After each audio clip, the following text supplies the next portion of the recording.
Filistinli Müslüman kardeşlerimize dünyanın çeşitli ülkelerinden katılımcıların katıldığı bir yolculukla oraya insani yardım malzemesi götürmek için hareket ettik.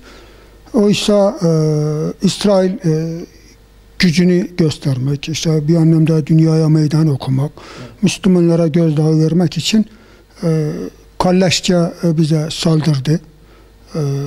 31 Mayıs sabahı 10 tane kardeşimiz şehit oldu. 62 dolayında yaralımız var diye 3 gün bize esaret hayatı yaşattılar.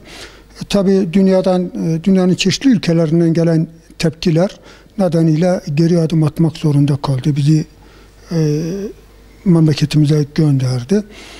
İsrail'in politikasında zaten her zaman zulüm vardır, kan vardır, gözyaşı vardır, vahşet vardır. Yani Yahudi inancında, Yahudi mantığına göre onların kutsal kitapları Tevrat'ın Tekvin bölümündeki şeylere göre bütün insanları Allah onlara kul köle olsunlar diye yaratmıştır.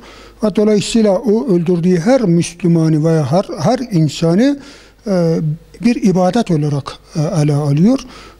Bunu gerçekleştirmek için dünyaya ekonomik anlamda dünya siyasetine biraz yön verebilecek bir durumdadır. Fakat o Mavi Marmara hadisesiyle biz özellikle Müslümanlar bunu bir kez daha gördük, dünyaya gösterdik ki İsrail çok güçlü değildir. İsrail çok cesur biri değildir.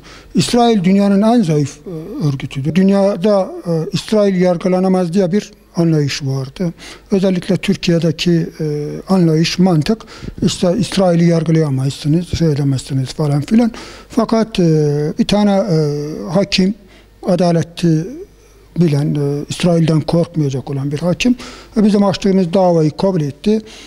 3 yıl sonra bunlara bize saldırı yapan Genelkurmay Başkanı, saldırı emrini veren, Deniz Kuvvetler Komutanı, İstihbarat Daire Başkanı, bir de Hava Kuvvetler Komutanı hakkında tutuklama kararı çıkarttık. Fakat Türkiye'deki siyaset anlayışı hala bundan 15-20 yıl, 30 yıl önceki anlayışa hakimdir. Hala o mantık sahip. Dolayısıyla kararı Interpol'a bildirmediler. Şimdi bizim sıkıntımız davanın ağır işleyişindedir. Yani sistem, yani Türkiye'deki siyasal yapı, siyasal anlayış bir anlamda Mavi Marmara hadisesini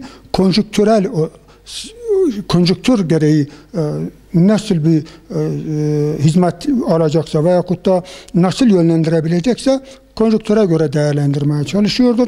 Bu da dolayısıyla katılımcıları, özellikle şehit ailelerinin yakınlarını, işte bizleri oldukça üzüyordur. Çünkü biz İsrail'e hiçbir zaman muhtaç olmadık. İsrail'e muhtaç da değilizdir. İsrail bize muhtaç olduğu için anlaşmaya zorluyordur, yakınlaşmaya çalışıyordur.